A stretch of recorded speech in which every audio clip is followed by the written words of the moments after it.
Capacidad del corazón de que mantener el el PPC adecuado. Bien. ¿Cuáles son los mecanismos compensatorios que se ponen en marcha un corazón insuficiente? ADH. Simpático. Primero el simpático. ¿Y qué va a hacer el simpático? Aumenta la carga. O sea que lo va a hacer trabajar más. Adrenalina. Adrenalina y angiotensina aldosterona, y eso termina haciendo que hipertensión arterial, o sea que vamos a tener un corazón taquicárdico, un corazón hipertenso. Bien, todos estos mecanismos ponen. ¿Qué más falta uno?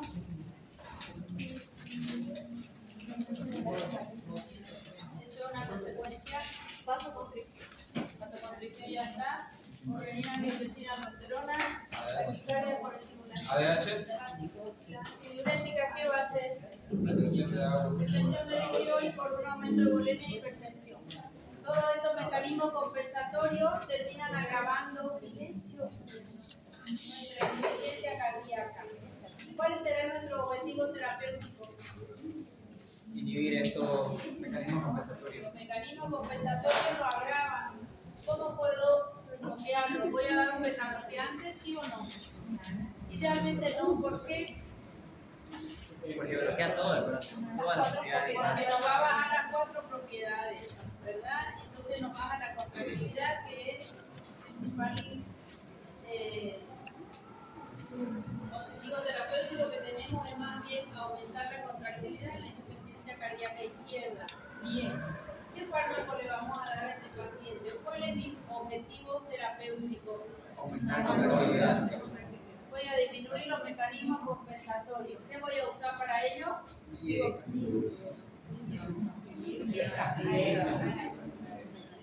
¿Qué son los IECA?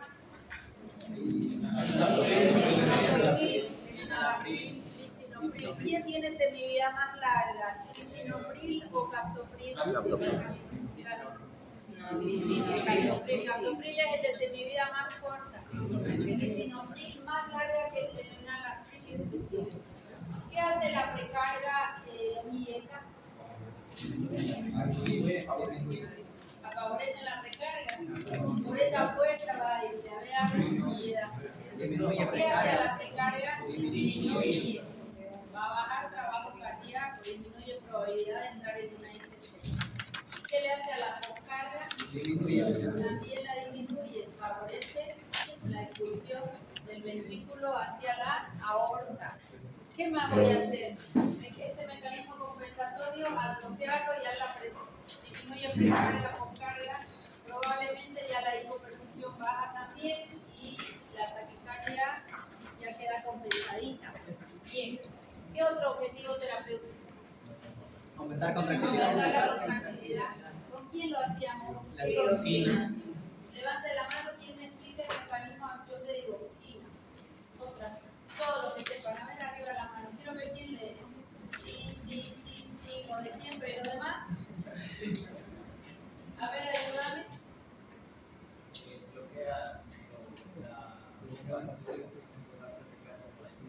¿A dónde?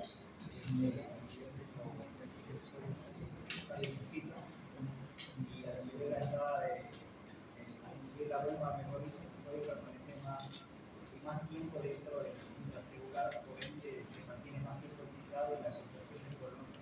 ¿Ah, sí? A ver, vamos de vuelta que venía bien. Vamos de vuelta que venía bien. A ver quién me corrige.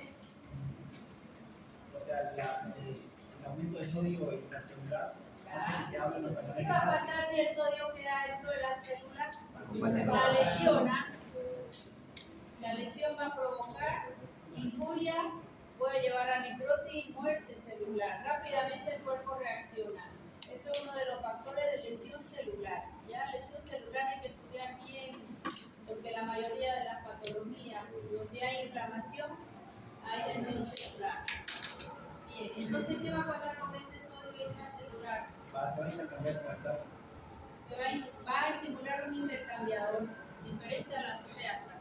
Sodio, sale sodio y entra calcio. ¿Qué hace ese calcio que ingresó? Es una buena cantidad de calcio aumenta la contracción. Porque antes de aumentar la contracción, ¿qué hace? Se activan los receptores del retículo endoplasmático para liberar calcio y Retículo sarcoplásmico. El calcio que ingresa es muy poco. El calcio en el miocito está guardado en el retículo sarcoplásmico. Mucho calcio hace su efecto y se lo vuelve a guardar. ¿Ya? Eso es importante. Entonces, ¿qué es lo que va a hacer? Que se libere mayor calcio de los retículos sarcoplásmicos. Una vez que se ha liberado más calcio del retículo sarcoplásmico, ¿qué hace? Una de las fuentes de actina y miocina. Ok, favoreciendo la contracción. ¿Van a elevar la contracción en mucho porcentaje? No. ¿En qué porcentaje más o menos? 5. Cada vez menos. Más la digoxina con ese mecanismo de acción. Levante la mano, ¿quién sabe sus efectos terapéuticos?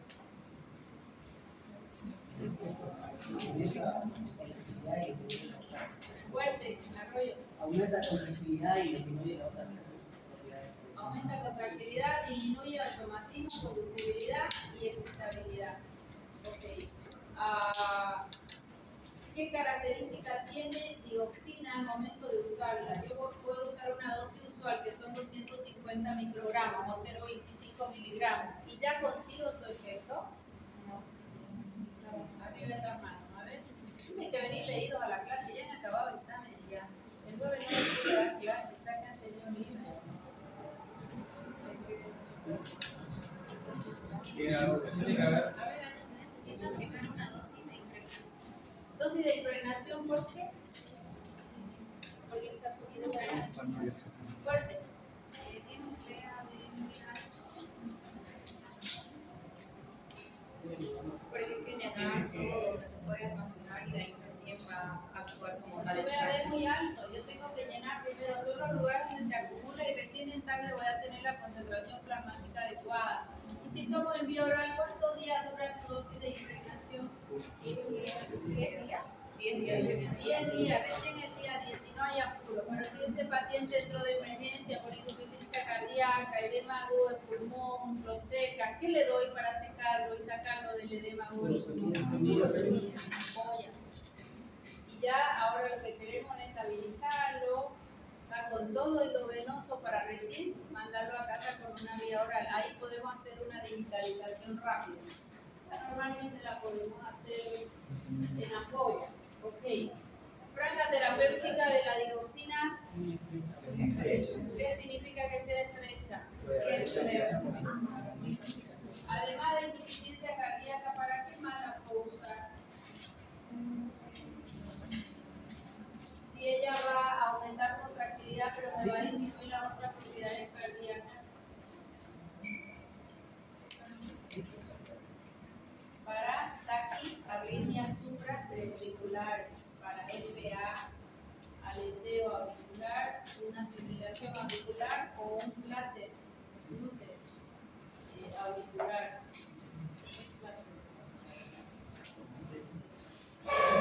Yo les pedí que me investiguen signos de intoxicación digitálica. ¿Ves quién va a hablar? Arriba esas manos. Levante la mano quien leyó digitálica.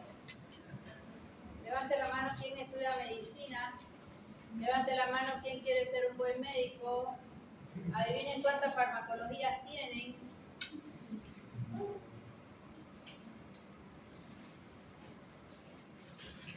Para ser bueno hay que estudiar todos los días, háganme caso.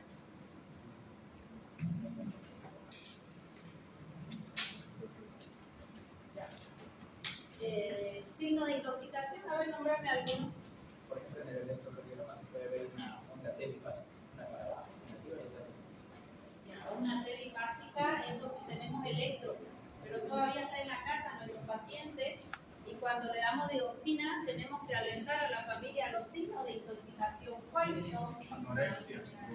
Anorexia ya en la tercera edad, siempre por sistema, ¿ya? En este caso sí es importante, aquí sí hago mucha hincapié en efectos adversos porque rápidamente voy calor y frío al rato, ¿no? Sí. Vómito. Como el tiempo. Ya. Lo vamos a hacer a nivel de sistema. Gastrointestinal. ¿Qué efecto? Vómito en escopeta, no en cualquier vómito, ¿ya? Vómito en escopeta. O sea que de estar perfecto, nuestro paciente se nos levanta a la mañana y empieza un vómito explosivo. Antes del vómito sí hay un poquito de anorexia. Hay un poco de anorexia. ¿Qué más es lo más llamativo? A nivel del sistema nervioso central.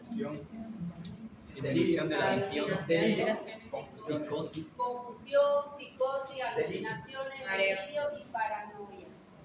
¿Qué es paranoia? Delirio de persecución. O sea, ya eso es totalmente anormal. ¿Ya? Confusión, delirio. En ese momento rápidamente dejamos el fármaco. Ese es un signo de intoxicación digitálica bien característica. Hay otro signo que nosotros no lo podemos valorar ni la familia, el paciente sí. ¿Cómo es la visión? ¿Quién leyó algo? Disminución de la visión. También se puede cambiar, alterar la coloración. El paciente mira todo con un halo verde amarillento. No es que yo voy a mirar en el ojo del paciente un halo. En alguna fármacos sí se forma un halo por fuera. Acá él mira todo con un halo, todo el contorno de las cosas verde amarillento. O sea que todos los días hay que preguntarle al paciente, ¿está mirando bien? ¿Los colores lo distingue bien? ¿O todo lo ve similar el contorno? Ese es un signo probablemente uno de los más precoces en intoxicación digital. ¿Ya? La visión, entonces hay disminución de la visión y ya nos pintó esto. Pero sí hay un halo verde amarillento. Y otro signo de intoxicación a nivel cardíaco, ¿qué yo voy a esperar? ¿Bradicardia o bradicardia?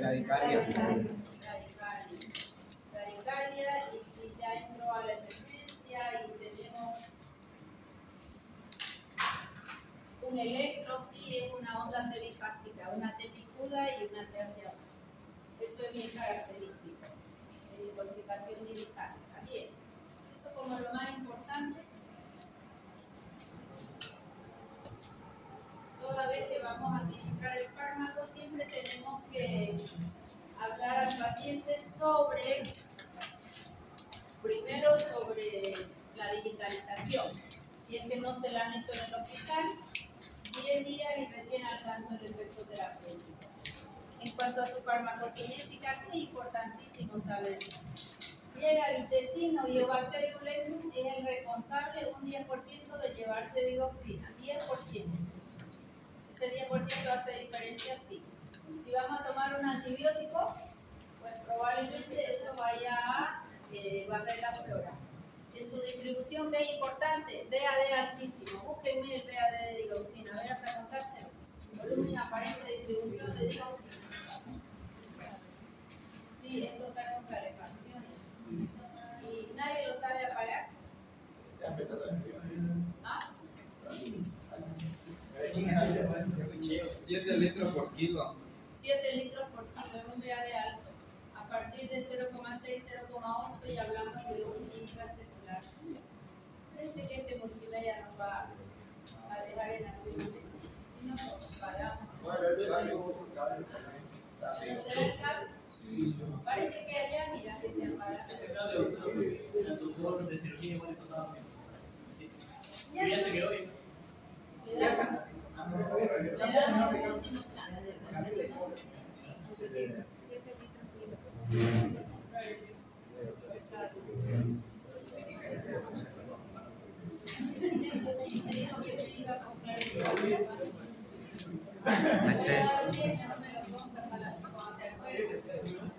Y alguien me compró pila, ¿no? Entonces yo pensé la que tenemos, la de mi escritorio. Voy a buscar y me dejaron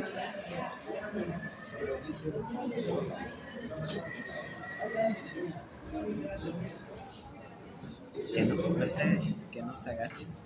Que no se agache.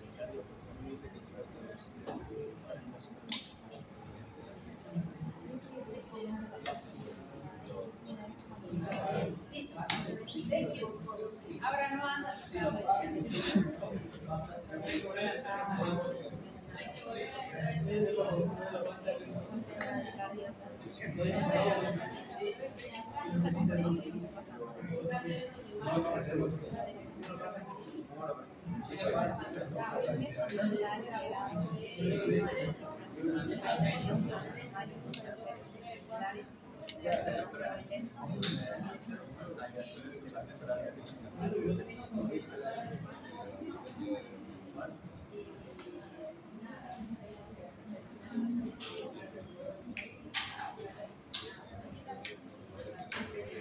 Bien, sigamos avanzando a ver si esto funciona.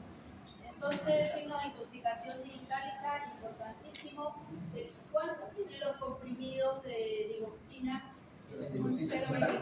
250 microgramos o 0,25 miligramos.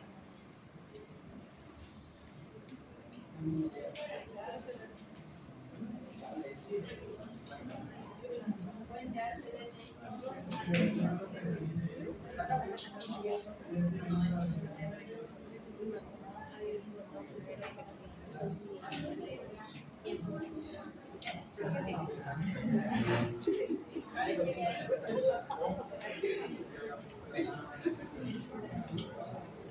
Vamos que hay que avanzar. Okay. ¿Qué más de digoxina? Toda vez que tengan un fármaco de franja terapéutica estrecha, ¿qué voy a tomar en cuenta? Todos los fármacos que se da al paciente, porque si él es de fármaco de franja estrecha, si viene otro fármaco y le altera su absorción, ya él puede subir. Si viene otro fármaco y le usa las enzimas hepáticas, él ya va a subir. Si viene otro fármaco y le usa la vía renal, también. O sea que, ¿quiénes son de franja terapéutica estrecha? Estamos hablando de aminoglucósidos en antibióticos, digoxina en cardiovascular. Bueno, veníamos por acá. ¿Qué más importante? Se filtra y se secreta. Esa filtración mayor eliminación. No hemodializa y esto es importante. Sufre reabsorción tubular. Si sufre reabsorción tubular es un fármaco de semivida muy larga. Si bien acá la semivida dice 2 días, acuérdense que yo tengo en el cuerpo acumulado digoxina. Entonces una vez que yo lo retiro porque el paciente se intoxicó, vamos a tener mucho fármaco en sangre. Eso ya hemos visto. ¿Con cuántos nanogramos por ml es el mayor efecto terapéutico? Si logramos a 2. Esto es importante ya, más que todo cuando hacen farmacocinética. No, eso es para hacer la dosis de inmunización. Esto ya es en sangre, son nanogramos ml. Si vos alcanzas 2 nanogramos, es mayor efecto terapéutico. Si te pasas de 2, lo único que tiene es toxicidad, ya no es efecto terapéutico. Eso es importantísimo. Esto ya lo vimos, gastrointestinal, neurológico, la psicosis, alteraciones visuales, cardiovasculares, intrasístoles, zonas de bloqueo. ¿Por qué había ginecomastia? Gran problema de la digoxina. Ciclopentano, pedidrogenandreno de su molécula. ¿Quién otro fármaco lo tiene? Ciclopentano. Hidroclorotiazida. Es un diurético. La espironolactona, por eso la utilizábamos en varios políticos. Administración rápida puede hacer hipertensión, intramuscular no se da porque hay una necrosis. Bien. ¿Qué vamos a tomar en cuenta acá? ¿Con quién van a interactuar? Y pónganlo con letra grande. Hipopotasemia, predispone intoxicación digital. La pérdida de potasio predispone intoxicación. ¿Por qué, profesora? Porque todo lo que estaba guardado de digoxina se va a sangre rápido. Un organismo tiene que estar impregnado de digoxina para recién tener en sangre la concentración y actúa. Lo demás está guardado. La hipopotasemia es como que abre las compuertas de los depósitos y sale la digoxina enloquecida de sangre. O sea que quien predispone a intoxicación es la baja de potasio. ¿Qué fármacos me bajan potasio? Diurético, los usados, porque los otros son o barradores de potasio o de tuburo contorneado. Es usual en una insuficiencia cardíaca dar furosemida o hidrocloro. Sí, profesora, porque el paciente se encharca y tiende a ICC, conforme eso va deteriorando, él va a entrar en ICC. Es muy usual que usemos diurético. Más yo que tengo que cuidar, que no haga hipopotasemia. Y el IECA que hicimos, ¿hace hipo o hiperpotasemia? Hipopotasemia, por esa puerta vas a irte. A ver, recuérdame su mecanismo de acción. Ah, no. Hiperpotasemia, porque él es contrario a aldosterona. Aldosterona retiene sodio, elimina potasio. El IECA no le va a dejar, se va sodio y se retiene potasio. Aún así, ¿cuándo voy a tomar precaución? Cuando el paciente recibe furosemida más que hidrocloro. La quinidina la vamos a estudiar, es un antiarrítmico clase 1A. Él es un bloqueador de canales del sodio y le gana la vía de eliminación. Si le gana la vía de eliminación, entonces dioxina, mayor dosis, intoxicación digitálica. Para el paciente es terrible la intoxicación digitálica. No puede caminar bien, vomita, tiene alucinaciones, delirio, tiene bradicardia. Amibarona es otro antiarrítmico. ¿Por qué hemos puesto aquí antiarrítmico?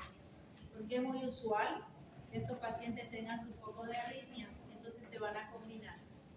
Amibarona es un antiarrítmico clase 3. Los antiarrítmicos, ya les voy adelantando, 4 clases. Clase 1, 2, 3 y 4. Clase 2 ya están estudiados, son los beta-bloqueantes. Clase 3, un fármaco solito, amibarona. Clase 4 lo vamos a estudiar hoy, antagonistas del calcio. Hoy vamos a estudiar antagonistas del calcio terminando esto. Clase 1, los bloqueadores de canales al sodio, que hay 1A, 1B y 1C. Bloquean canales al sodio. ¿Por qué 3 clases? Porque lo bloquean en estado activo, inactivo o reposo. Ya lo vamos a mirar. ¿Ya? ¿Y la espironolactona qué mecanismo de acción tiene? Inhibe los receptores, ocupa los receptores. Si alguien que termine en ONA también, a ver, Thank you. ¿Y quién es su hermanita que no tiene ciclopetano peridropenano? ¿Qué dice aquí de amibarona? ¿Será importante esta interacción? 100%. ¿A qué me va a llevar eso? A intoxicación digitálica. Estas son las más importantes. ¿Por qué? Porque se suele combinar con antiarrítmicos, se suele combinar con diuréticos. Con espironolactona, ¿qué va a pasar? Disminuye la excreción de dioxina, pero a la vez el potasio hace que disminuya intoxicación. Bueno, se nos intoxicó nuestro paciente. Siempre tienen que saber desde casa que ya no le tienen que volver a dar sus comprimidos básicos. Son unos comprimidos pequeñitos de color rosado, muy económicos y muy antiguos. ¿Ya? Más nadie le ha sustituido porque es el único que aumenta contractilidad disminuyendo sus otras propiedades. Empezaron los signos de intoxicación, retiramos el fármaco, ya no se lo administramos, pero nos va a llevar tiempo. Otros países, les decía yo, hay anticuerpos antidioxina, le dan los anticuerpos y pasa todo, hasta eso se va lavando el cuerpo. Pero nosotros no tenemos los anticuerpos. ¿Qué es lo que vamos a dar? Vamos a dar potasio endovenoso si es que hay hipopotasemia, para que se quede guardado lo que está guardado y se vaya eliminando lento. Si hay vómito, ¿por qué decía yo en la anterior clase que había vómito en lipopeta? ¿Cuál era el mecanismo del fármaco de toxicidad para hacer vómito en lipopeta? Porque yo puedo vomitar ahorita porque como un ají picante y me agredió mi intestino y hace vómito, ¿no? La estimulación vulvar del centro de la zona del gatillo. Ok, de la zona quimiorreceptora gatillo, ahí se acumula y lo estimula. Si es central, ¿cómo tendrá que ser mi antiemético? Reacción central. Okay. Todo fármaco, aprendan esto bien, depresor del sistema nervioso central es antiemético. Ojo, hay antieméticos especiales, los vamos a estudiar, el grupo de la operidona, el grupo de los cetrones, el grupo de los anti-H1, pero por norma, si yo deprimo sistema nervioso central con cualquier tranquilizante mayor, ya es antiemético. Y esta clorpromacina es un tranquilizante mayor. Clorpromacina se usa mucho en los psiquiátricos, cuando el paciente está alterado o cuando están saliendo de un síndrome de abstinencia de alcoholismo y hay mucha irritabilidad o de droga y necesitan tener quieto al paciente. Esa es la clorpromacina. Acá la damos para el vómito endovenoso. ¿Por qué? Porque ella es de acción central. Al ser de acción central, nos va a bloquear el centro del vómito que fue estimulado por acción central. ¿Y la atropina? ¿Por qué le vamos a dar atropina? ¿Qué hace en el corazón atropina? Lo estimula. Lo estimula. ¿Okay? ¿Y qué hace la dioxina? La diuretica. Perfecto. Fíjense que todo esto es sintomático. ¿Qué fuera lo ideal? Lo ideal fuera los anticuerpos. ¿Okay? Y el sulfato de magnesio acá, sulfato de magnesio también es un excelente estabilizador de membrana en la intoxicación de dioxina. ¿A quién no le damos dioxina si la insuficiencia del corazón derecho o si hay un infarto y no hay insuficiencia cardíaca? No tiene razón de ser. O cuando hay bloqueo. ¿Qué es bloqueo de conducción? Cuando disminuye los canales del nódulo aórtico vestibular. Ya, ahí vamos a explicar un poquito, porque hay que saber lo mismo. Fíjense ustedes que la conducción a nivel cardíaco. Yo tengo otra. Gracias. Siempre digo, voy a tirar todo y me voy a comprar 6. Sin que me lo piden, porque vos sabés que no guardo los niños literalmente. No sea que encima me vaya a comprar. Ya.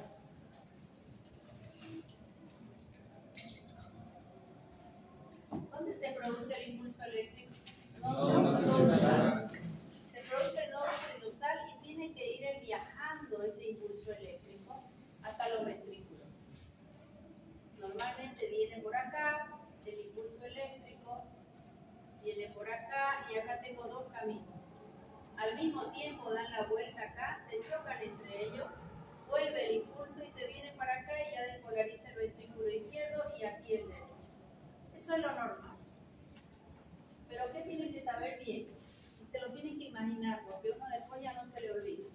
Este nódulo sinusal de acá es el que hizo el impulso eléctrico sin que nadie lo estimule, ¿verdad? Ese es El automatismo. automático, sin que nadie lo estimule. O sea, ese es el gran marcapaso de la vida, ¿no? O sea, él decidió quedarse quieto y hasta ahí llegamos.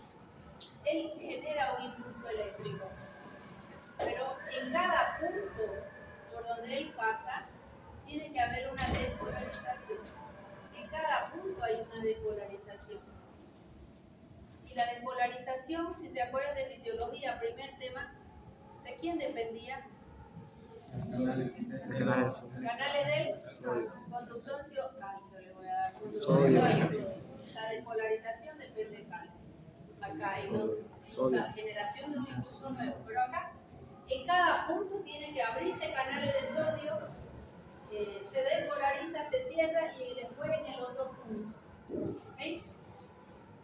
Si el impulso viaja muy lento, ¿qué puede pasar? Porque la dioxina lo enlentece, el impulso eléctrico. Que cuando llegó aquí, lo enlenteció tanto que en este punto los canales del sodio pueden estar bloqueados. Si el canal del sodio está bloqueado, ¿va a pasar o no? No. Y si no pasa, él no va a morir. Si es un impulso eléctrico, no va a decir vamos a esperar un rato que pase el bloqueo. Da la vuelta. El impulso eléctrico chocó ahí. Da la vuelta buscando por dónde irse porque la energía no se va a perder. Y viene para acá y después vuelve aquí. Porque había una puerta. Y resulta que cuando él volvió ahí, estos canales de sodio ya pueden responder. Y si responden, el impulso se genera para allá. Hace un efecto retro. Ok. O sea que donde hay zonas de bloqueo, ¿qué riesgo hay? Arritmias. ¿Y qué es lo que hizo amiodarona? Enlenteció la conducción. Porque si ustedes recuerdan, dijeron, disminuye automatismo, conductibilidad y excitabilidad. Si la conducción la hace muy lenta, llega el impulso eléctrico, pilla bloqueado, busca por dónde irse y cuando vuelve por ahí hace una retrodifusión hacia atrás. Y eso genera arritmias. ¿Okay? O sea que ¿qué riesgo tengo con digoxina? Hacer zonas de bloqueo, de conducción. ¿Qué es bloqueo de conducción? ¿Por qué lo hace el bloqueo? Pero el bloqueo de los canales de sodio. ¿Okay? Porque disminuye automatismo, conductibilidad y excitabilidad y ya generan los bloqueos. Cuando hay bloqueo, ¿qué se va a producir en ese corazón? Arritmias. Arritmia por reentrada. O sea que una insuficiencia cardíaca te puede llevar a arritmia por reentrada, sí. Y yo les nombré 2 antiarrítmicos que hacen interacción. ¿Quiénes eran ellos? Quinidina y amiodarona y Quinidina. quinidina. La quinidina casi no usamos. Amiodarona sí. Amiodarona como antiarrítmico tiene el mecanismo de acción de todos los antiarrítmicos juntos. O sea que no hay arritmia que se le resista. Así de simple. Sería muy fácil usarla, ¿verdad? El problema es que es tricompartimental y así son sus reacciones adversas y algunas si se presentan irreversibles. Gran problema. Ya. Entonces, acá cuando dice ¿qué contraindicaciones? Aquí no le doy arritmia. Cuando hay un bloqueo ventricular. ¿Por qué? Porque va a aumentar más la zona de bloqueo y ella va a producir arritmia. Y ahí hay que dar un antiarrítmico. Y con los antiarrítmicos, con casi todos, la digoxina tiene interacción. ¿Por qué? Porque me va a pegar un freno en seco de las 3 propiedades cardíacas. Porque ella es de plana terapéutica estrecha. Porque le inhiben su eliminación y su biotransformación. Entonces lo que vamos a tener son todos sus signos de intoxicación. Bien, hasta ahí digoxina, hasta ahí IECA. ¿Qué más le puedo dar a este corazón insuficiente? Si llegó muy insuficiente, si está entrando a ICC, le hacemos su furosemida, tenemos que estabilizarlo hasta ir trasladándonos a la vía oral.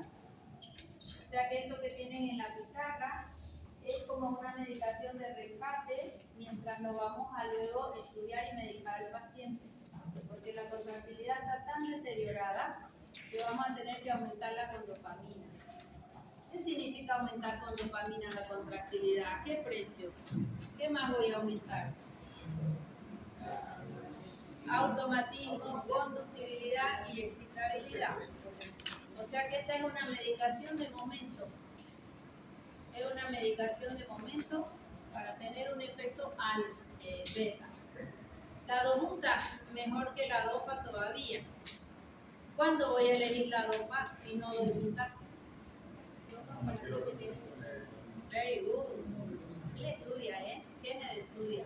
Cuando hay un toque renal, porque la insuficiencia, la hipertensión arterial, ¿a qué órgano daña silenciosamente? Al riñón. ¿Ok? Al riñón. Entonces son pacientes que llegan a la emergencia ya con insuficiencia muy avanzada, con hipertensión y con deterioro de la función renal. Tenemos que sacarlo de la emergencia. Para sacarlo de la emergencia tengo nomás que aumentar contractilidad, le tengo que secar con un diurético hasta estabilizarlo y empezar su vía oral para recién mandarlo a casa.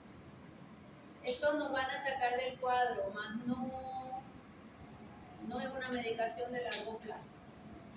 Estos inhibidores de la fosfodiesterasa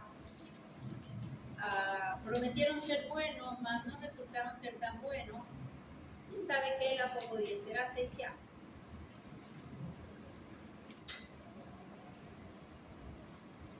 ¿Qué hace la fosfodiesterasa?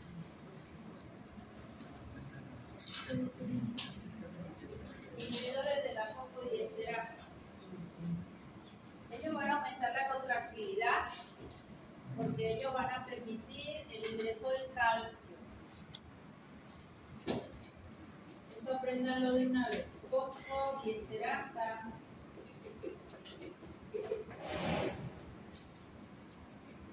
inhibe al AMP cíclico. Cuando se inhibe al AMP cíclico, disminuyen los niveles del calcio. Fosfodiesterasa en condiciones normales. Inhibe o disminuye al AMP cíclico y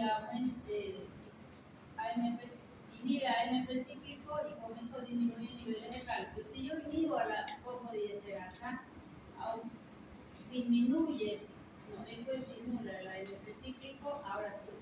Fosfodiesterasa aumenta el AMP cíclico y disminuye el calcio. Si yo la inhibo, entonces disminuye el AMP cíclico y aumenta el calcio. Repito.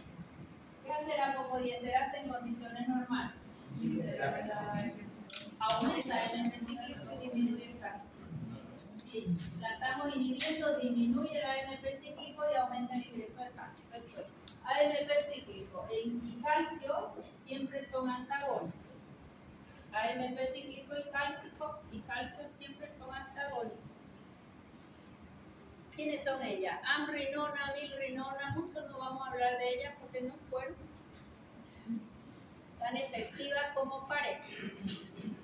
No fueron tan efectivas y hubo nomás aumento de varias muertes con estos pacientes. Le aumentan la contractilidad, ¿por qué? Porque están aumentando calcio. Probablemente disminuyen resistencia pulmonar. Esto es una virtud. Muy pocos fármacos tenemos vasodilatadores arteriales. Él es uno de ellos, pero no en un 100%. Bien.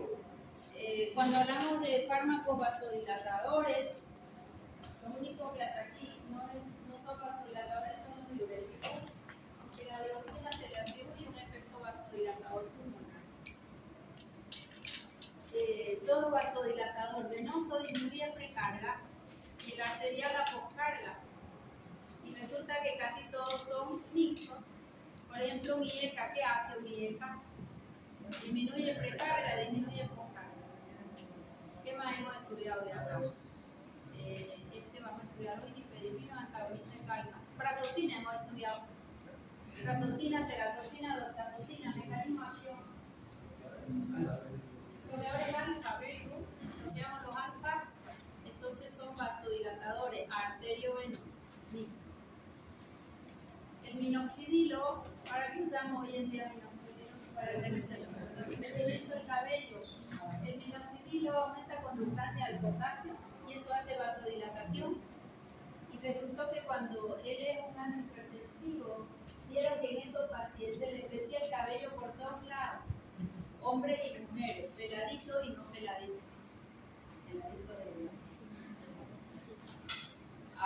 Entonces, ya no se usó como antihipertensivo por ese efecto adverso y quedó como estimulante al crecimiento del cabello.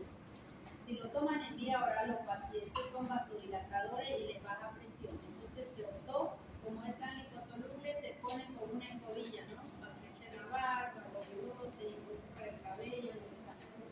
Aún así, si te bañas con champú o con agua muy caliente, esa vasodilatación hace que ingrese el minoxidilo.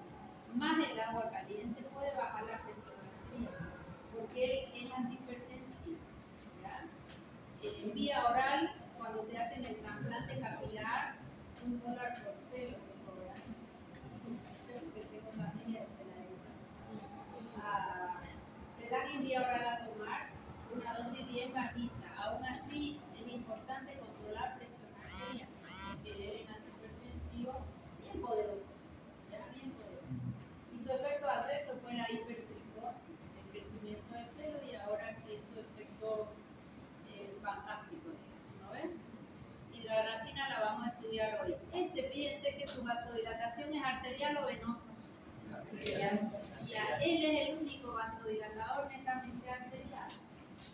Después de que veamos antagonistas de calcio, vamos a ver nitrato binitrito, que es este primer grupo, nitroglicerina y todos sus grupos, mononitrato, dinitrato, trinitrato, todos derivados, todos liberan óxido nítrico.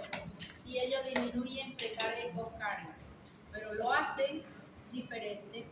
Si yo un nitrato y nitrito, un mononitrato isosorrida, dinitrato, trinitrato, eso vamos a estudiar en angina de pecho. Ellos a bajita dosis son venodilatadores, dilatación venosa, disminuyen retorno venoso.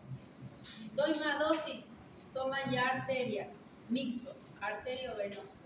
Y si doy mayor dosis, ya los vasos de muy alta resistencia, las arteriolas y metarteriolas. O sea que según la dosis, su afinidad es por territorio venoso, territorio arterial o mixto. Más esta hidralacina es la única que no se conoce su mecanismo de acción, no tiene hermano, no tiene grupo terapéutico, es huérfana y solo hay dilatación de territorio arterial. ¿Ah? Los demás, esto lo estudiamos en angina, este lo vamos a revisar ahorita. Minoxidilo, ya les hablé de él, no lo usamos como antihipertensivo, por lo menos en Bolivia. Lo usamos para el crecimiento del cabello. Nitrocruciato es hermanito de nitrato y nitrito. La Sosina está estudiada, este también, y ese viene para hoy. Nifedipino tiene lo suyo. Bien, ahora vamos con esta solita. La hidralacina es un vasodilatador de territorio arterial que no tiene grupo terapéutico ni perro lado. Ella vive sola. Tan sola que no sabe ni su mecanismo de acción. ¿Ya? Tan sola que no sabe ni su mecanismo de acción. Se cree que pudiera ser similar a los nitratos. Cuando yo digo nitrato, ¿qué mecanismo de acción tendrá? Venoso, arterial y mixto. Venoso y mixto. Liberan óxido nítrico, ese es el mecanismo. Su molécula libera óxido nítrico. ¿Y el óxido nítrico qué es? Tan simple como eso. Ese es su mecanismo de acción. Bien, pudiera estar relacionado con ellos, pero no se sabe exactamente. Lo que sí se sabe que es selectivo de arteriola. Para una hipertensión pulmonar no va bien. A nivel periférico tiene un efecto vasodilatador porque relaja músculo liso de la arteria de forma directa, te dice todos los libros. Relajante del músculo liso arterial directo. Mecanismo no lo conocemos. Este lo tenemos en comprimidos de 25 y de 50 miligramos. Generalmente lo usamos en preeclampsia y en eclampsia también. Y las ampollitas para las emergencias. Es el único, pregunta de examen, vasodilatador de territorio arterial, así suba la dosis, de más dosis, menos dosis, siempre arterial, independientemente de la dosis, es el único. Es un vasodilatador directo del músculo liso de las arterias, mejora flujo coronario, cerebral, nada. ¿Qué es lo que puede ocurrir si es muy vasodilatador? Puede haber taquicardia refleja. ¿Ya? Taquicardia refleja, todo lo que conocemos. Nada nuevo. ¿En quién lo voy a usar?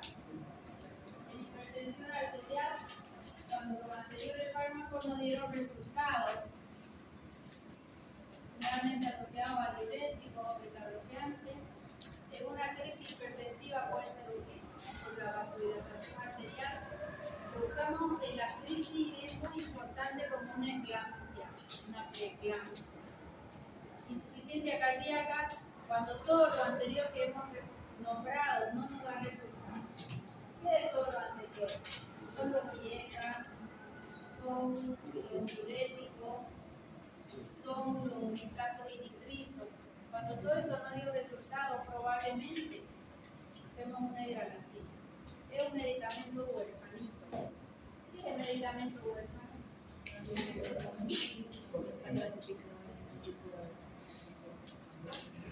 Ya, en realidad el medicamento huérfano es aquel que nadie lo quiere producir porque se usa para enfermedades raras. Eso es el verdadero medicamento huérfano. Ponete una patología que se produzca 1 cada 2 millones de personas. ¿Quién lo quiere producir? ¿Quién va a investigar para ver si le da dinero? Eso sí, su casuística de uso es baja. Eso es el verdadero medicamento huérfano. ¿Ya? Son medicamentos para enfermedades raras donde el gobierno tiene la obligación de producir. Porque a nadie le va a interesar económicamente. Entonces el gobierno, en otras a una universidad su investigación y a ver si lo produce. Eso es medicamento huérfano. A este yo le llamo huérfano porque no tiene ni padre, ni madre, ni hermano. Es más llamado huérfano. Es un medicamento solito. ¿Ah? Bueno, estos nitratos los vamos a revisar ese mensaje está bueno. Lo vamos a revisar ese medicamento nitrato y nitrito que se llama angina de pecho. ¿Qué dice ahí?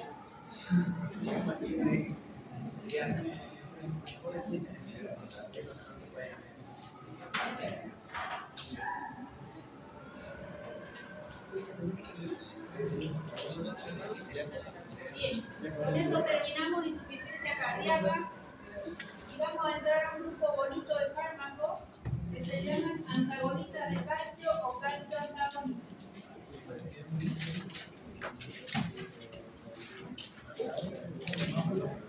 ¿Qué me dice antagonista de calcio? Que van a bloquear, van a hacer un bloqueo competitivo, reversible por los canales del calcio. Nómbrenme todos los mecanismos donde interviene el calcio. A ver, arriba esa mano. En una contracción muscular, ¿ok? En una despolarización para que se libere ya sea acetilcolina o adrenalina. Contracción del músculo liso. En la formación de placas de ateroma y el calcio no es el mejor del mundo, es el que nos lleva a eso. Sí. ¿Qué más? El calcio cuando hay una inflamación. Cuando hay una inflamación, ¿ok? Células epiteliales. Desde la embriogénesis el calcio es importante. ¿Qué quiero decir? ¿Por qué pregunto esto? Porque acá yo voy a bloquear canales del calcio, más no todo el calcio de mi cuerpo. Hace rato veíamos digoxina, ¿verdad? Había un intercambiador sodio-calcio, hacía que el retículo sarcoplásmico libere mucho calcio. Entonces, estos calcios tienen muchos canales. Ustedes revisan la literatura, P, L, M, N, O. Nosotros nos vamos a quedar en este capítulo con el bloqueo de los canales L del calcio. Se llaman L por lentos. Se llaman L porque son lentos. Eso es lo que yo voy a bloquear. Para yo usar un bloqueador del canal del calcio, tengo que estudiar que va a tener dos características de bloqueo. Esto lo vamos a entender bien. Son uso dependiente y voltaje dependiente.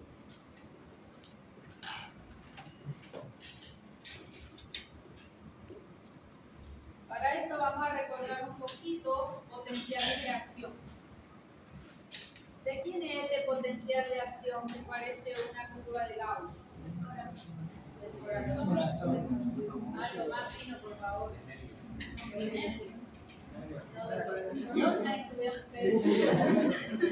Potencial de meseta, doctor, potencial de meseta,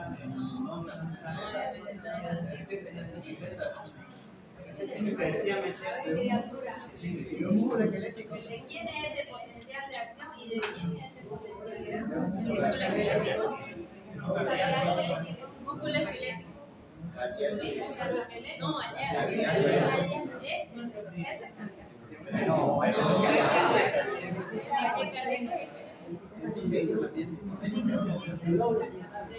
otra cosa.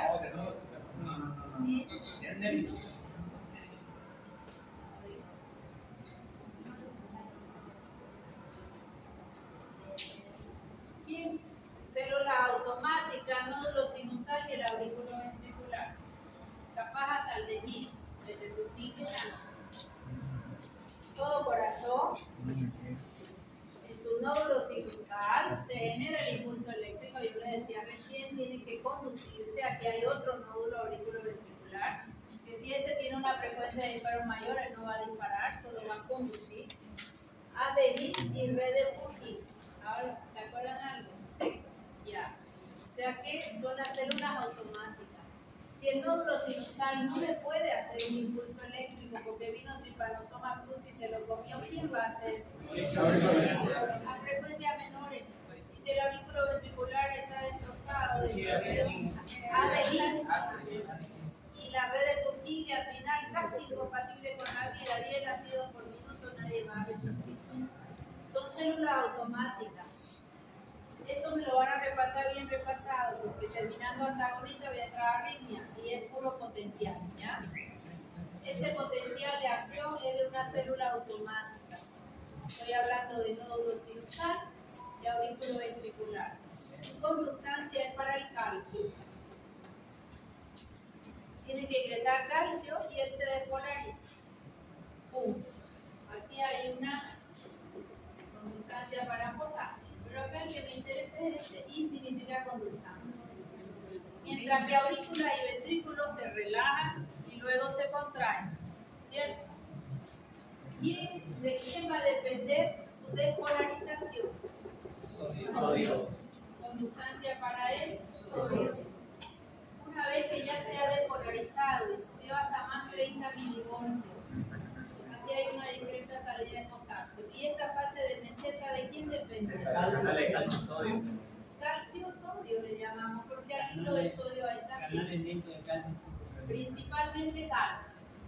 O sea que el calcio despolariza células automáticas. ¿Okay? El calcio permite la meseta en aurícula y ventrículo. ¿Está claro? Bueno, ahora yo les pregunto, vamos a intentar razonar. ¿Qué va a pasar si acá yo bloqueo este canal al calcio? ¿Qué efecto voy a tener? Si no hay estímulo, yo voy a morir. Tampoco no hay. ¿Va a disminuir qué? Frecuencia de disparo. En lugar de que tenga 100 latidos, capaz voy a 90, 80, 70. ¿Para qué usaría? Si él va a frenar mi frecuencia de disparo, para taquiarritmia, son antiarrítmicos.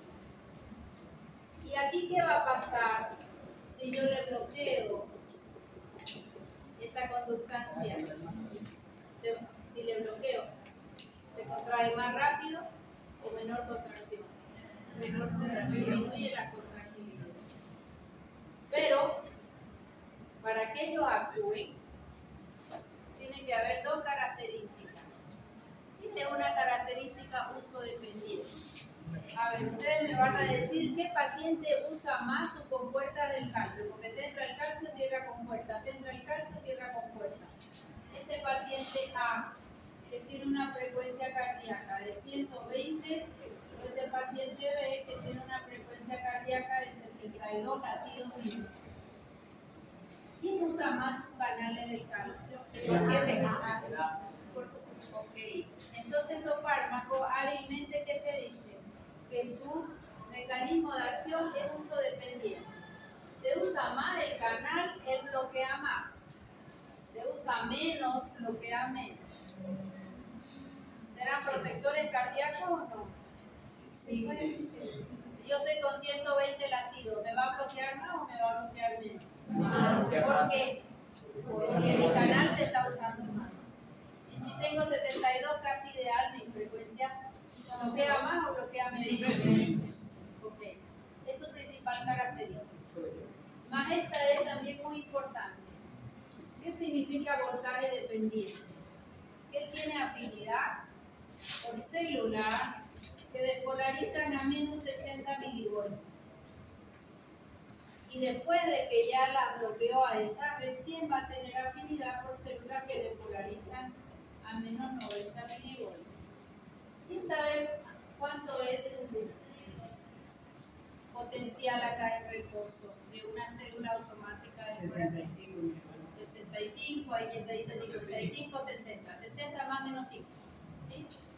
Menos 55 milivoltios. Y de esta célula que es aurícula y es ventrículo y que no es célula automática, potencial de reposo menos 90, ellos pueden decir menos 85. Ya, milivoltios. A ver, vamos pensando hasta aquí. ¿Cuál es la principal característica para que un antagonista de Más uso, más bloqueo. O sea que hay más taquicardia, más bloqueo. Menos taquicardia, menos bloqueo. Y acá su afinidad es por la de menos 60. Pregunta del millón. ¿Qué células tienen afinidad o potencial de despolarización de menos 60 milivoltios? Nódulo sinusal y el aurículo ventricular. Células automáticas. ¿Quién más? Músculo liso del vaso. ¿Qué más? Tejido isquémico. ¿Qué es tejido isquémico? Le está faltando oxígeno.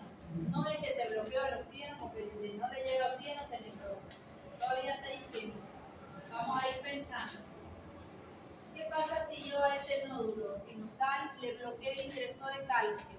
¿Cuál va a ser el efecto farmacológico? Disminuye la frecuencia de infarto. O sea que es un cardioinhibidor, es un cardiofreno.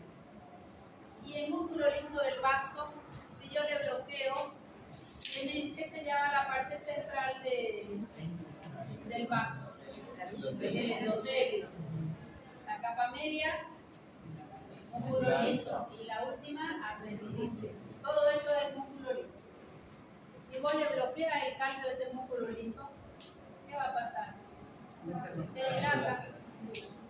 El calcio hace la contracción. Si yo estoy bloqueando canales al calcio, tiene un efecto vasodilatador espectacular. Acá ya tienen otro vasodilatador, otro mecanismo de acción. Y son mixtos también. Ahí le estoy sumando otro grupo de fármacos con mecanismo vasodilatador diferente. Bloquea canales al calcio, a canales tipo E. Tienes un tejido isquémico, falta oxígeno.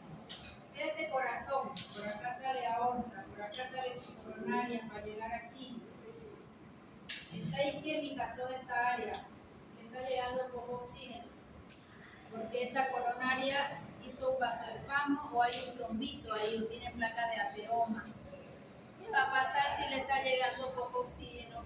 ¿Qué hace una célula cuando le llega poco oxígeno?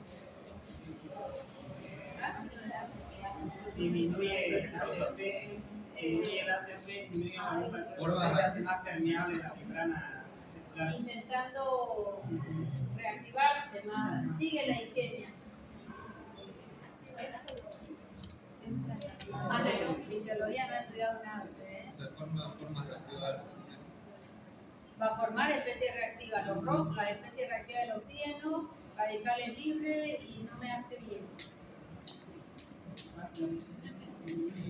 Profesora, todo tejido isquémico, a ver esa oreja grande, es capaz de generar impulsos eléctricos, aunque ella no sea una célula eléctrica. ¿Ya?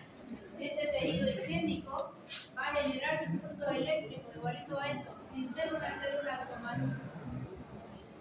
A ver, quiero que lo razonen para que lo pueda explicar mejor. Tejido isquémico genera impulsos eléctricos anormales y va a ser arritmias. Uno ve el electro y los focos de arritmia siempre son iguales, ¿no? Si tengo 3 focos de arritmia, esos QRS son igualitos de cada foco. O sea que me falta oxígeno y ¿qué voy a hacer? Arritmia. Esa célula despolariza a menos 60 milivoltios.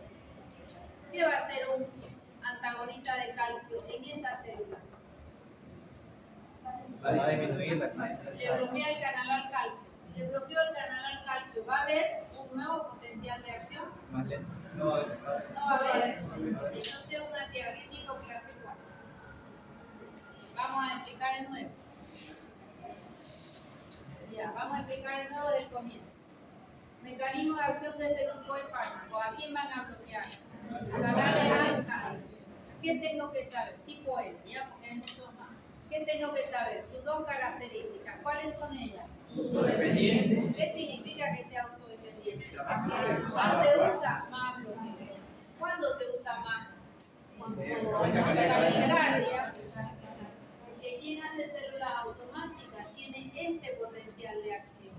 ¿Quiénes son las células automáticas? Desde arriba hasta abajo, nódulo sinusal, audículo ventricular, anterior del pulmón. ¿Habrá alguien más que pueda hacer impulso eléctrico? Tejido isquémico de cualquier parte del corazón, sí. Él era célula automática, no, pero es su forma de pedir auxilio. Va a generar impulso eléctrico. Si yo tengo un electro, el que digo JP, QRS, medios, un poquito más. Ya. Cuando hay un foco isquémico aquí me hace esta onda y acá se vuelve a repetir y acá se vuelve a repetir. Este paciente tiene dos focos isquémicos, entonces el otro va a ser más delgado y se repite. Entonces uno ve cada cuánto se repite y hay cierta frecuencia.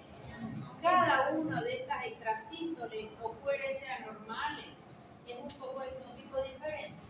Foco ectópico se llama al tejido isquémico que hace impulso eléctrico. ¿Ven? ¿Se va entendiendo? Sí. Algo, ya. Vamos de vuelta. Entonces ya sabemos que uso dependiente. Más uso, más bloqueo. Y la segunda característica, ¿cuál es? Voltaje dependiente. ¿Qué significa? La afinidad por célula primero, que despolariza a menos 60. ¿Quién despolariza a menos 60? Todas las células automáticas del corazón menos Purkinje. Si yo le bloqueo su frecuencia de disparo, ¿qué voy a obtener? Enlentece en frecuencia de disparo. ¿Para qué usaría? Para taquicardia, taquiarritmia, supraventricular. MLB, ¿qué es? ¿Qué pasa si le bloqueas el calcio, su ingreso? ¿Se contrae o se dilata? Se dilata. Es un efecto vasodilatador. Le sumamos otro mecanismo de acción, otro vasodilatador. Entonces, ¿qué efecto voy a tener? Vasodilatador, antihipertensivo. ¿Arterio o venoso?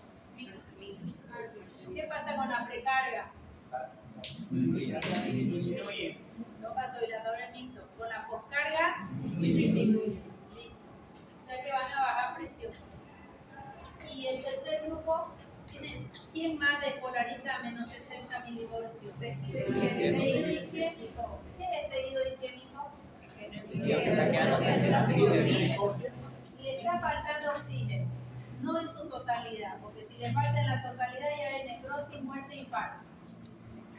¿Ok? ¿Qué es ese tejido que está ahí pidiendo perdón? ¿Y qué es lo que hace el tejido isquémico? Genera impulsos eléctricos anormales sin que nadie lo estimule. Sin ser una célula eléctrica, una célula de automatismo. Puedo tener, ¿cómo se llama donde hay tejido isquémico? Foco ectópico. ¿Puedo tener un solo foco ectópico? Sí. ¿Puedo tener varios?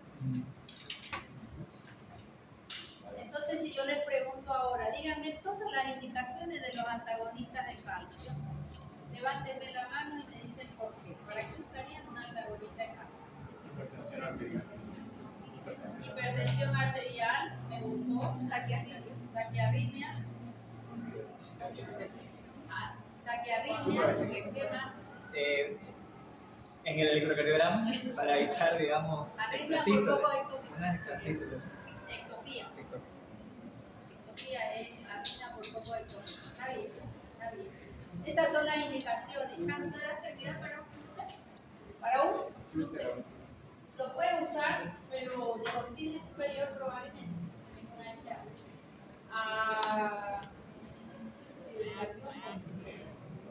Algo iba a decir, ¿y en angina de pecho me será útil? ¿Quién sabe qué es angina de pecho? Mucho trabajo y poco oxígeno. ¿Qué objetivo tengo? Subir el oxígeno. ¿Quién sube el oxígeno al corazón? Coronarias, vasodilatar coronaria. ¿Y quién va al trabajo? Los que bajan el retorno venoso también.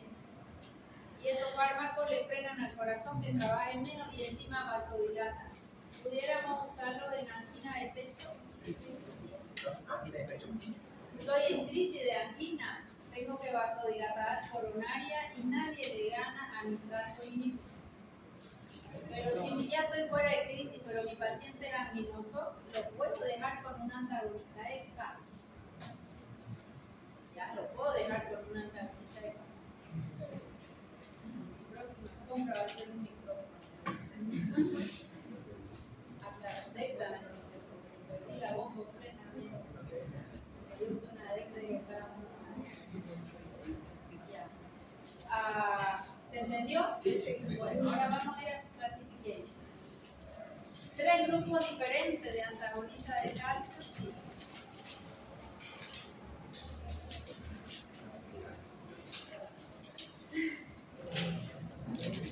Grupo 1, grupo 2 y grupo 3. ¿Qué es lo relevante? ¿Qué pasa si yo les digo que el grupo 2, que son las dihidropiridinas, son extremadamente potentes vasodilatadores? ¿Qué riesgo corro? Hipotensión. ¿Qué riesgo corro si son vasodilatadores pero así fulminantes? No se inventen mucho, simplemente se estimula el simpático y hay taquicardia refleja. Puedo usarlo como antiarrítmico, ni en esta vida ni en la otra. En angina de pecho le baja la presión, ok, pero baja mucho porque son poderosísimos. Estoy hablando de nifedipino, primero de ese grupo. ¿Ya? Ese nifedipino es el más poderoso vasodilatador, por lo tanto es muy probable que se haga taquicardia refleja. Hoy en día no usamos nifedipino, a no ser el RETA. ¿Qué es RETA? Forma farmacéutica. Liberación sostenida, efecto RETA.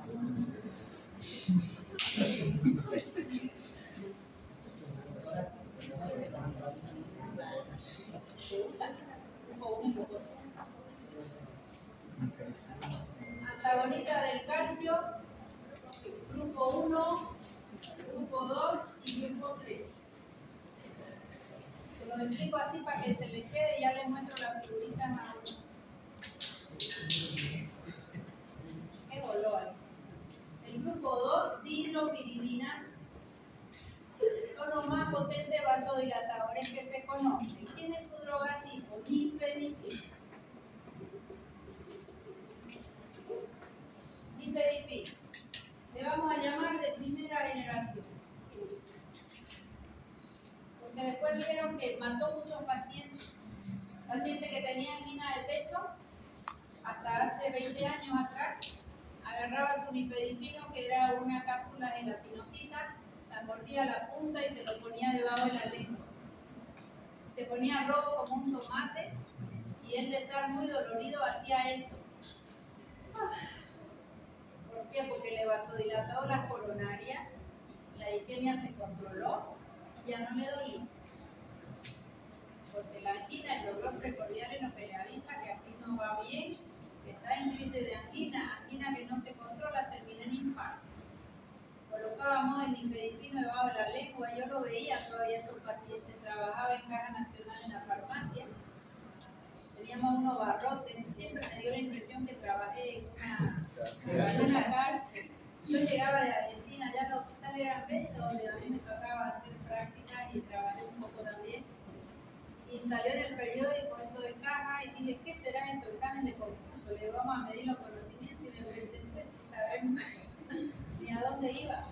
Para mí la Caja era aquí la Cañón, ¿no? Fui, me presenté, gané y me mandan a trabajar. Cuando llego casi me da un infarto, era una cárcel de barrote con una ventanita así. Pero tenían razón, porque los pacientes llegaban enojados porque no había medicamento, hacían su cola 10 horas y te tiraban las cosas, o sea que nos protegían, no para tenía su barrote, ¿no? Entonces, había un asientito ahí al frente y los más viejitos se sentaban y a veces veía el paciente que se fatigaba y sacaba su cápsula, la mordía y se la ponía y quedaba rojo como un tomate, tal cual, o sea, otra cosa era verlo y ya no se hace eso. ¿Qué ocurría? Si la presión se le bajaba mucho, empezaba la taquicardia y ahí teníamos que correr a llevarlo a la emergencia y muchos infartados. Hubo mucha muerte del paciente asociado al uso sublingual del nifedipino para buscar la vasodilatación por taquicardia refleja. Que tenía angina, Una taquicardia, ¿qué supone una taquicardia o una angina? Infarto. ¿Okay? Hoy no se usa. Sí usamos el nifedipino retal, que es de liberación sostenida. Se libera lento, retal. Hay otro que es más bonito, todavía más lento, el oros, nifedipino oros. Se libera lentito, entonces nunca va a ser una taquicardia refleja. ¿Ya? Y se le llama de primera generación porque son los más poderosos vasodilatadores. ¿Van a ser hoy antiarrítmicos? No. Antiarrítmico es grupo 1 y grupo 3. El grupo 2 es solo antihipertensivo, solo para bajar presión. Se le va a ocurrir a darle a una quimio. Después de eso hubo una segunda generación que lo usamos muchísimo, principalmente cuando hay aumento de la presión diastólica. Y lo deben conocer porque se llama amlodipino. Nimodipino, nicardipino, nitrendipino. De pronto ellos ya no son vasodilatadores tan potentes. Su acción es más lenta. En realidad no es su potencia, sino que van actuando lento y su servibilidad es larga. A tal punto que Proposa cada 24 horas, uno solito. Y la tercera generación, este nuevo, se llama lecardipino, con bondades mayores a esta. O sea que lecardipino. De aquí para acá fueron mejorando ese efecto rápido de baja presión. Este grupo de hidropiridinas no son antiarrítmicos, repito, solo son vasodilatadores. En nifedipino solo usamos el reto, si no hace taquicardia refleja. Bien, antihipertensivo. Queda grupo 1 y grupo 3. Arilalquilaminas, arilalquilaminas, droga tipo es el verapamilo o diltiazem, a ver, ahorita me voy a acordar. Y la benzodiazepina, este es el diltiazem, diltiazem y verapamilo. Capaz de al revés, ahora no voy a decir. Estos dos son antiarrítmicos. Si el diltiazem es de primero. Diltiazem es grupo 1. Acuérdense que la D va antes que la B. Siempre digo lo mismo y me lo olvido. Diltiazem y verapamilo. Ellos son las drogas químicas. Diltiazem y verapamilo. Los dos son antiarrítmicos. Y los dos son interesantes porque bloquean canales al calcio, bajan frecuencia cardíaca. Uno, su efecto adverso es la diarrea y el otro el estreñimiento. Y tiene el mismo mecanismo de acción. Verapamilo hace estreñimiento, diltiazem hace diarrea con mucha frecuencia. Ya. Voy a repetir los conceptos porque quiero que lo lean su librito para día jueves. 5 hojas, es nada más que 5 hojas. Con lo que yo les expliqué hoy, así van a estar. ¿Qué van a estudiar? Clasificación completa. El primero diltiazem, el último verapamilo, el grupo 2 por generación. Flores no sé si la tienen por generaciones, pero la buscan por generación. Ya, porque ese último es relativamente nuevo. Tienen que buscarme sus dos características para ellos actuar. Uso dependiente y voltaje dependiente. Tienen que revisarme potencial de acción cardíaca, de célula automática y de auricular y ventrículo, potencial de acción del músculo liso, potencial de acción del tejido isquémico. Bloqueen el calcio y ahí van a saber deducir lo que es lo que va a pasar. ¿Okay? Grupo 1 y grupo 3 es el grupo 4 de antiarrítmicos. No me pueden poner en antiarrítmico antagonista del calcio del grupo 2 porque no son antiarrítmicos, están contraindicados en la red. Entonces ahí yo voy a tener un grupo de antiarrítmicos ya avanzados, betabloqueantes ya avanzados. Me queda un solo fármaco, amiodarona y los bloqueantes del sodio. La siguiente clase les voy a ir preguntando, mejor si no hacemos multimedia y ustedes leen. ¿Qué tienen que saber? El mecanismo de acción está claro, el efecto en cada grupo, para qué lo usarían y por qué, qué dosis usarían y su RAM. La RAM de cada uno es diferente. Ahí yo le decía, el tip de hacer y el verapamil, lo mismo mecanismo de acción, más uno hace diarrea y el otro estreñimiento. Y los dos tienen que ver con el cáncer. ¿Se entendió? Muy bien, espero día jueves en el horario adecuado. Los de práctica les entrego sus exámenes y hacemos su práctica que era la anterior. Mañana normal vienen a la clase. Thank you. Se le va a borrar a pesar.